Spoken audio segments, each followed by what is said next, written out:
Jean-Bruno Falguière, Scribe de Dieu, chapitre 11 de la 4e partie, le bien et le mal.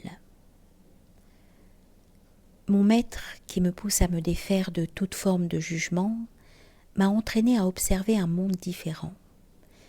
Disons que je l'ai peu à peu découvert différent. Beaucoup de mes croyances sont tombées.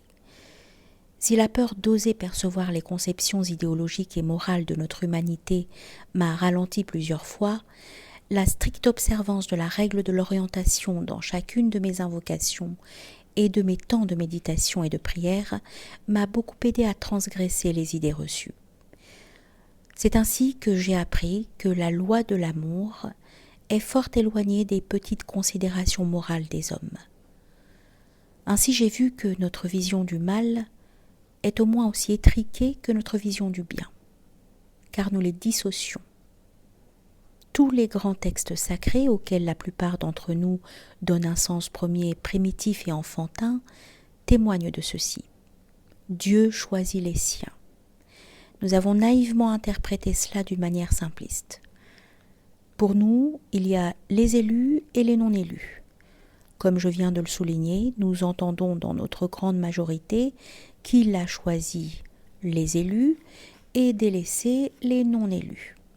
Oui, Dieu choisit bien les siens, mais cela recouvre un mystère qui nous échappe, car étant le créateur de toutes choses, les siens, ce sont les élus comme les non-élus, car il n'est rien qui ne soit sien. Est-il si difficile d'entendre que les élus ne pourraient connaître leur état d'élus sans la présence des non-élus, et inversement? Le mal serait-il une nécessité du bien, afin que le bien ne s'endorme pas et révèle l'amour divin? Et pour que cet amour miséricordieux soit le seul vainqueur de ce que nous croyons être une guerre entre le bien et le mal? Ou, pour le dire de manière plus prosaïque, la mission de révélation du bien serait-elle annulée par l'absence du mal? Ou bien encore, Dieu a-t-il créé ce qui peut empêcher son amour, afin que son amour ne meure jamais, ne tombe jamais dans l'oubli? Ici se dévoile une porte que très peu ouvriront. Le mal est sans doute une nécessité du bien que le bien ne soit pas tout à fait une nécessité du mal. Ainsi nous découvrons, quoi qu'il arrive dans ce monde, que Dieu est toujours vainqueur, qu'il n'a jamais été expulsé du cœur de l'homme, même le plus mauvais, ni du monde, même le pire. Le plus extrême des méfaits sert à éduquer le cœur de celui qui a été élu pour révéler son amour et ainsi à rendre témoin de sa foi le non-élu. Mon Dieu, que nous sommes naïfs.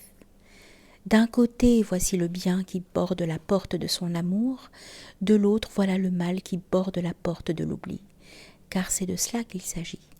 Ne pas oublier. La mémoire de Dieu est inoubliable, invincible, une dans son plein accomplissement. N'en doutons pas. Arrêtons d'ergoter avec nos petits égos arrogants sur la question du bien et du mal. Ce conflit illusoire n'est que l'instrument de sa gloire. Dieu est un éducateur de génie. En nous confrontant avec ce que nous percevons comme bien ou mal, il nous invite à prendre le chemin de sa perfection.